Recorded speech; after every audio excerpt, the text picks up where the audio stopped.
इस तरह से खाली हम लोग मान खाली अपने ही जैसे लोगों का किए ऐसा नहीं है ना। पशुओं का भी मान किए, पक्षियों का भी मान किए, ये सब करते रहे। तीन चीज है, देव, मानव और दानव। देव कौन है? जो सब कुछ देता है मगर मांगता कुछ नहीं, जिसके आगे कुछ रख देने पर नहीं लूंगा ये भी नहीं बोलता है, वो देवता है। मानव वो है जो लेता और देता है। दानव वो है जो लेता मगर देता नहीं। देव वो है जो सब देता है, सिर्फ मांगता नहीं है वापिस। इसलिए हमको सूर्य देवो भवा, चंद्रमा देवो भवा, वायु देवो भवा, अग्नि देवो भवा, कुत्ता देवो भवा, गधा देवो भवा, ये सब हो गए, है ना। जो हमको कुछ दे रहे हैं, मांगते कुछ नहीं है हमारे से।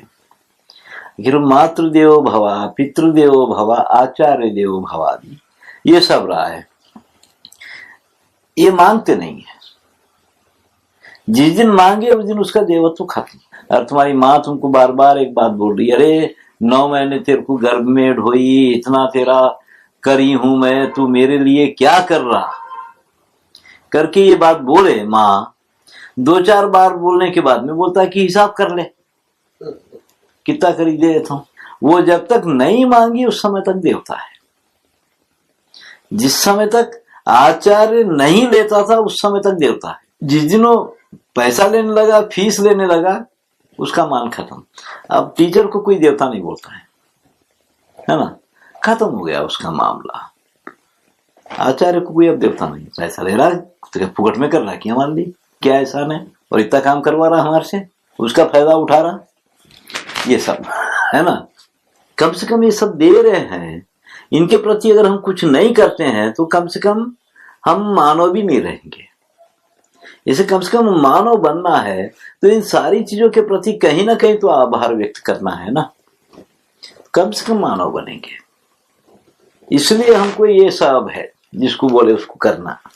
अब आपका पैर इसको लग गया, आप ऐसा कर लिए, क्यों किए?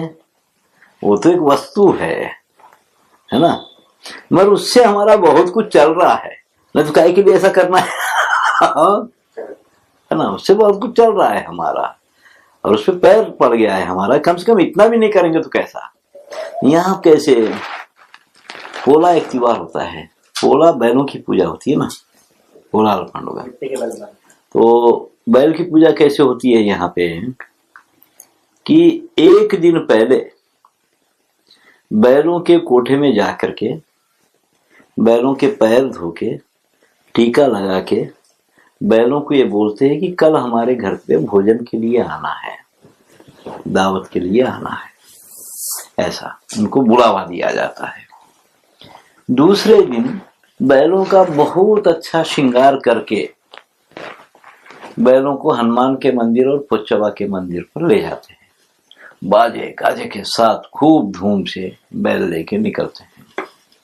जब वो बैल वापिस लेके आता है तो बैल लेके जाने वाले को नए कपड़े, नई पगड़ी, ये सब कुछ नया होता है।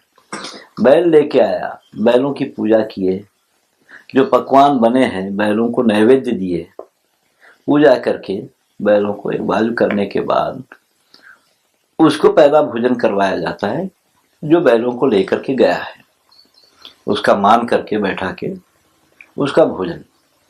वो भोजन करने के बाद घर के लोगों का भोजन है। और फिर रात होने के बाद ये लोग अंगारे लेके कोठे में जाते हैं जहाँ बैल बंधे हुए हैं, और ये कपड़े से उसका कंधा सेकते हैं, ये रंडी का तेल लगाते हैं, कंधा सेकते हैं उसका, उसकी नजर उतारते हैं बैलों की। इसको कांध सेकनी भी बोलते हैं, क्योंकि ये त्योहार उन जगहों पे है जहां बारिशों पर खेती होती है। हम श्रावण मास तक बैलों का खेतों में काम खत्म हो जाता है, काम खत्म हो गया, अब बैलों का काम वहां नहीं रहेगा ज्यादा, तो इसलिए तो बहुत काम किया है हमारे खेत में करके उसके कंधा सेकते हैं कि अब कोई ऐसा काम नहीं है, भारी काम नहीं है, कांध सेकनी है उसको। इस तरह से वो होता है बैलों का। जिनके घर में बैल नहीं हो, मिट्टी के बैल रख करके कर लेते हैं ये सब कार्यक्रम। तो ये सब एक मान की ही प्रक्रिया रही है ना, हर तरह से मान की प्रक्रिया रही है कि हर सारी चीज के प्रति एक आभार का भाव हो, एक मान का भाव हो उसके लिए। इसलिए शादी ब्याह में भी ये सब कुछ तो होता ही है। शादी ब्याह में जैसा है कि हर कारीगर के तो घर जाना ही है, पहले जाना है, बाद में भी जाना है, सामान लाने के लिए भी जाना है। मगर जिस दिन शादी का मंडप बनाना होता है तो शादी का मंडप का जो ऊपर डालने के जो पत्ते वत्ते हैं ये सब कुंबी ला के देते थे।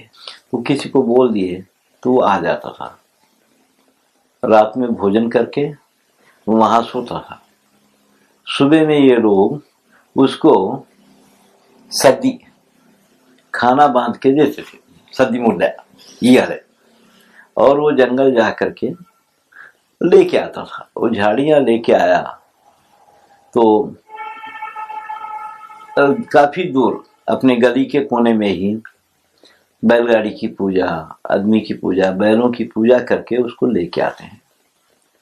लेके आकर के वो मंडप तैयार होता है। पंद्री भोजन उठ दिया पूरा मंडप तैयार हुआ है तो उस मंडप के नीचे 5 लोगों को खाना खिलाया जाता है। तो ये सारे जितने लोग हैं इनका समय समय पे काफी सुंदर मान रहा है, अपने पास में मान किया गया है। कर्ण छेदन वाले दिन सुनार का मान, केश खंडन वाले दिन हजाम का मान, ये सब मान रहा है। उनको बड़े अच्छे अच्छे औजार बना करके दिए जाते थे जो निशानी के तौर पर उनके पास रहते थे। ये सब कुछ ये घर के लोग बना के देते थे, उसको निशानी रहना हमारे घर की, ऐसा। इस तरह से एक अपने पास बहुत अच्छी मान की प्रक्रिया चली है पूरा। ये मान की प्रक्रिया रहने की वजह से लोग बहुत सहज जीवन जिए, क्योंकि हर एक को मालूम है कि मान तो हमको मिल रहा है, तो उसके लिए क्या नाटक करना है। फिर जब तुमको सहज में मान, आसानी से मान मिल रहा है, तो मान प्राप्त करने के लिए नाटक नहीं करना है ना। तो फिर वो सहज जीवन जीता है, बहुत सहजता से जीवन जी लेता है। इतना सहज आदमी जीता था हिंदुस्तान का। करीमनगर के पास में एक सरस्वती का देवालय है। वो देवालय के महाराज बसंत पंचमी के दिन इलाके के काफी कलाकारों का, ऐसे ऐसे लोगों का मान करते हैं। तो एक बार मेरे को भी बुला लिए, मैं भी गया। तो गए तो हम 2 जने गए, दोपहर के समय वहां पहुंच गए। तो एक कमरे की चाबी दिए, वो कमरा खोले तो वहां पर एक झाड़ू और 2 चटाइयां पड़ी थी। हम झाड़ू से कमरा साफ किए, चटाइयां बिछाए, अपना बैग रखे, लेट गए। 4 बजे के आसपास उठे, हाथ मुंह धोए, कुएं पे तिलक वलक लगा के तैयार होकर के सभा में गए। तो सभा में विद्वान पंडिता, अष्टावधानी, शतावधानी, ऐसे पंडित लोग थे वहां पे। एक एक के जवान पे लाखों श्लोक, शास्त्रों के ज्ञाता, ऐसे सब पंडिता वहां पर थे।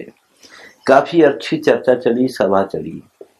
उसके बाद रात में आए, सब बैठ के भोजन किए उनके आंगन में, पत्थर में। भोजन करने के बाद हम लोग जाके अपने कमरे में लेट गए। इतने में विद्वान पंडित आए। पंडित आकर के कहाँ सोएंगे करके करे। तो हर यहाँ जगह है, यहाँ सो सकते हैं, मगर नीचे बिछाने के लिए कुछ नहीं था वहां। लेकिन बोला मैं देखो कुछ होएगा तो मैं लेके आता हूँ। वो गया और बहुत बड़ा बोरिया सा लेके आ गया, वो लाके बिछा दिया। बस बस क्या कर लेते हैं। सब अपना अपना बैग रखे, तो चादर वादर बिछाए और लेट गए। थोड़ी देर में सो गए सब लोग बड़ा अच्छे से। मगर मैं लेट करके मेरे को नींद नहीं आई। मैं ये सोच रहा था, ये देख रहा था कि ये लोग किस चीज में कम है। विद्वान पंडित है, प्रखांड पंडित जिसको बोला जाता है, ये सब वो है। और इसमें कमी किस चीज की है? कोई कमी नहीं है, मस्त है सब। इतने पंडित विद्वान होने के बाद भी ये ऐसा कैसा सो गए, ये इतना सहज कैसा है। और इनकी जगह अगर ये जो व्यवस्था करने वाले हैं ये किसी लेक्चरर को बुलाते या किसी प्रोफेसर को बुलाते तो क्या वैसा सोता था बेटा? वो तो नहीं सोता, उसको गालियां देके जाता था। रखने की हैसियत नहीं है तो क्यों बुलाए, है ना? लॉज नहीं है क्या, गेस्ट हाउस नहीं है क्या, कह को बुला दिए बोल के बोलता था। पर ये लोग ऐसा कुछ भी नहीं, मस्त सो लिए सब लोग, सहज उठ कर सहज ही सो गए। तो आजकल का पढ़ा लिखा आदमी, आज 10वीं पढ़ा लिखा भी ऐसा नहीं सोता है ना? दुनिया भर मस्ती रहती उसको। तो इतने विद्वान होने के बाद, इतने सामर्थ्यशाली होने के बाद भी इतना सहज जीवन कैसा जीते थे ये लोग? वो सहजता कैसे लाई गई थी इनके अंदर? वो इनमें ही नहीं। आखिर अब जैसे हमारे पास में हजारों सालों से सबसे जबरदस्त जिसको बोला जाता है वो कुंभी रहना चाहिए ना, अनाज पैदा करने वाला, जो खेती किया अनाज पैदा। अनाज से महत्वशाली और क्या है? मगर अनाज पैदा करने वाले कुंभी समाज को कभी भी मस्ती नहीं आई, ये बहुत सहज रहे। ये कभी नहीं चाहे कि समाज को दबा के रखना चाहिए, हम इतने महत्वशाली लोग हैं, नहीं किए थे, बहुत सहज जीवन जिए। तो ये सहजता कैसे लाई जाती थी? बात करने लगे हैं, कुछ करने लगे तो अपना पूरा सामर्थ्य बताते थे, मगर सहज रहना है। यहाँ एक हमारी भैंस बीमार हो गई तो एक डॉक्टर को बुलाए, तो वो डॉक्टर आया, डंगर डॉक्टर, आके इंसेक्ट विशेट कर देखा भैंस को। 4 लोगों ना बोली भैंस को पकड़ने के लिए, तो मैं इंजेक्शन दूं इसको। तो 4 लोग तो कोई नहीं है। नहीं, जब 4 लोग होंगे तो हमको बुला लेना, आ जाएंगे। साबुन से हाथ धोया, आके बैठ गया कुर्सी पे, चाय वगैरह पिया, गया। हम लोग देखे कि एक वैद्य को बुलाना, एक गांव में एक वैद्य है पता चला, उसको बुलाए। वो वैद्य आया, आकर के देखा, बुजुर्ग आदमी, बूढ़ा आदमी, देखा है ये बीमार तो है, मगर इसको चुरके लगाना पड़ेगा, दाग लगाना पड़ेगा। और मैं उस सलाखा नहीं लाया, वो मैं नहीं लाया। तो मेरे को याद आया कि यहाँ पे धनगर है एक, भेड़ बकरी चराने वाला, उसके पास में है, क्योंकि वो ग्रहण के दिन वो सलाखें बनाते हैं, 2 सलाख ग्रहण के दिन बनाते हैं। ग्रहण वट्टी नपड़ू आ गजाल जेस्तरो वाता लिच्छेड गजालू, वो कई साइज के बनाते हैं, जानवरों के अलग है, आदमियों के अलग है, मगर वो बनाने का टाइम है ग्रहण पकड़े सो टाइम पे। तो वो यहाँ है करके मैं बोला वो मंगवाओ क्या? हाँ वो चलता है बोले, तो वो मंगवाया भाई। तो ये बड़ा आदमी, बुजुर्ग आदमी, काफी उपनिया इकट्ठा करके अंगार लगाया, और वो लाने के बाद गर्म किए, भैंस को नीचे गिराने का था। तो रास्ते भी एक जरा जा रहा, अरे चिन्ना इतना बोले, इधर आ रहे, भैंस को नीचे गिराना है। वो आया, हम 3-4 भैंस को नीचे गिराए, वो भाग भाग के चुरके लगाया, चुरके लगा करके भैंस को खुला किया। मैं ऐसे कुर्सी पे बैठा हुआ था हमारे में, वो नीचे बैठ गया, वहां कुर्सियां थी। अरे मैं बोला ऊपर बैठो ना, ये नहीं बोली हाँ ठीक है करके बैठ गया। तो अब उसके बाद में तो चलो भाई, मैं बोला तुम खाना वाना खा के जाओ। तो बोला कि अब खाना तो मैं नहीं खा सकता। क्यों नहीं खा सकता? मैं अभी इलाज किया ना, अब मैं कैसे खाना खाऊंगा? तो बड़ी मुश्किल से उसको खाना खिलाना पड़ा। फिर दूसरे गांव को जाना है भाई, वो खाने को तैयार नहीं। तो इतना इसमें और वो जो नया डॉक्टर जो बना है, दोनों में फर्क क्या है? ये आदमी उससे कई गुना ज्यादा जानता है, जानने के बाद भी इतना सहज है। एक सामर्थ्य पैदा होने के बाद कोई सहज नहीं रहता है, इतना सामर्थ्यशाली होने के बाद भी इतना सहज। और किसी की मदद कर देना ये मानस। यहाँ कोनेरू करके एक वैद्य थे, एक दिन कलेक्टर साहब के वहां पे उनको बुलावा आया, तो ये मेरे पास है गुरुजी, ऐसे लोगों के पास कभी नहीं गया, आप तो जाते रहते, चलो मेरे साथ। तो हम लोग गए, जाकर के वो नाड़ी परीक्षा किया, उसके बाद दवाइयां निकाल के दे दिया।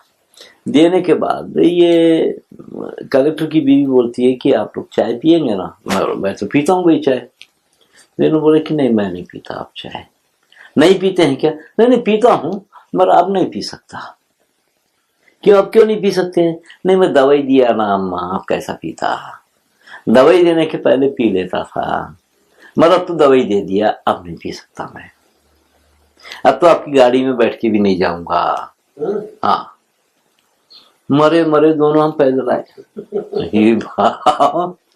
दोनों पैदल आए, फिर मरे मरे पैदल आए। तो फिर बदले में कुछ नहीं लेना है। ये नियम रहा है कि जिसके लिए तुम कर रहे हो उसके बदले में तुम कुछ नहीं ले सकते, ऐसा।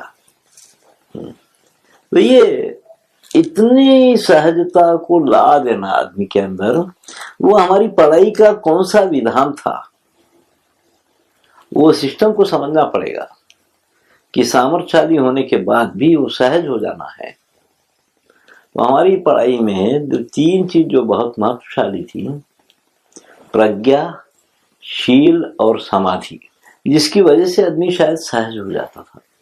हमारे पास में सामर्थ्य से सामर्थ्यशाली आदमी भी बहुत सहज रहता था। तो आज वो सहजता गायब हो गई है पढ़ाइयों में से। तो वो सहजता कैसे ला सकते हैं, वो क्या था, कैसे सहजता को लाया गया था, ये समझना है पूरा। तो जिसके लिए कुछ करते हैं उससे कुछ ले नहीं सकते, लेना नहीं है। तो अपने पास में वैद्यो नारायणो हरि बोले हैं, वैद्य नारायण स्वरूप माना गया। उसके बाद बहुत लोगों को ऐसा बोले हैं, मगर उसमें पुरोहित को भी हम लोग भूसुर बोले हैं, भूमि का देवता, देवलोक का देवता नहीं, भूमि का देवता बोले हैं। क्यों इसको देवता बोले हैं? क्या सिंह है, दुम है, क्या है इसको? एक पुरोहित को क्यों देवता बोले हैं? एक आदमी दूसरे आदमी को देवता कब बोलता है? जब ये समझता है कि इसकी वजह से मुझे खाना मिल रहा है, भी आहार की व्यवस्था है, और इसकी वजह से मेरे को समाज में गौरव मिल रहा है। जिसकी वजह से ये दो चीज मिलती है, तो इसकी दृष्टि में इससे बड़ा भगवान कोई नहीं। किसी भी युग में उतना ही ना भाई, आज के युग में भी उतना ही है ना? जिसकी वजह से तुमको आहार मिला और जिसकी वजह से तुमको गौरव मिल रहा है, उससे बड़ा भगवान कौन? और तो फिर ये पुरोहित वर्ग ऐसा क्या करता था कि जिसकी वजह से इसको देवता मानते थे लोग। तो एक पुरोहित वर्ग हमारे पास में ऐसा रहा है, उसका नाम ही रहा है पुरोहित, पुर का हित चाहने वाला, जो गांव का हित चाहने वाला है। किसका हित? हर चीज का हित, पशु पक्षी पेड़ पौधे से लेकर सारी चीजों का हित चाहना है वो, तो वो पुरोहित माना जाता है। तो एक पुरोहित उस समय का, जैसे मेरे देखने में आता है कि आज 10 संस्थाएं मिलकर जितना काम करती है, एक पुरोहित उतना काम करता। एक तो उसका काम है बिजनेस मैनेजमेंट, MBA वाला काम भी उसका रहा है। दूसरा विज्ञापन वाला काम भी उसके हाथ में ही रहा है। तीसरा पशु पक्षियों की सुरक्षा उसके हाथ में रही है, जल की सुरक्षा उसके हाथ में रही है। ये सब ये तो करता था ना। 49 संस्कार बना करके हर घर में 49 संस्कार करवाना है, और जिसमें हर कारीगर की 1 से लेके 5 चीज इस्तेमाल करवाना है ना? एक मार्केट बनाया हो, और जगह जगह पे उनका मान करवाना है, और उसके बदले किसी का पानी तक नहीं पीना है। पानी पीना भी वो दलाली है, और वो हर एक से बहुत श्रमदान करवाता था। किसी का बाप मर गया है, उसकी राख कौन उठाना है, हड्डियां कौन उठाना है, उनके खानदान से उठाने लगाना था। उठाओ, चलो हड्डियां वड्डियां ऐसी जगह डालो कि किसी को चुभना नहीं। करोड़पति भी रह दो, उसके बाप की हड्डी वो उठाएगा, दूसरा कोई नहीं। जगह वगह अच्छा सा, ऐसे श्रमदान बहुत करवाया। नदी में उतारा नहाने के लिए, चलो 5 मिनट मिट्टी निकाल के बाहर रखो, फिर स्नान करो। उसके बाद में कुछ और, किसी देवी देवता के द्वार पर जा रहे हैं तो सड़क से 5 पत्थर उठाओ, बाजू में रखो, उसके बाद आगे चलना है। तो ऐसे छोटे छोटे श्रमदान भी वो बहुत करवाता था। किसी से सांप मर गया, किसी से बिल्ली मर गई, तो वो सारी चीजें, बैल मर गया किसी से, उसके छोटे बहुत प्रायश्चित वो करवाता था कि दूसरी बार ऐसा नहीं होना है। चैत्र मास है, नीम की दतुन अब नहीं तोड़े जाएगी, खत्म। पत्तल में खाना नहीं खाया जाएगा, ये डिक्लेयर कर देता था। क्योंकि अब नई नई कोपल आ रही है, फूल आ रहा है, इसको कैसे तोड़ेंगे। छोटी छोटी बहुत पूजाएं, चैत्र गौरी, मंगल गौरी जैसी बहुत पूजाएं करवा के ये जो मनियारी का सामान बेचने वाले जो लोग हैं, इनका एक बड़ा अच्छा मार्केट, उसमें कंघी चाहिए और उसमें फिर काजल चाहिए, आईना चाहिए, ये सब बहुत है ना।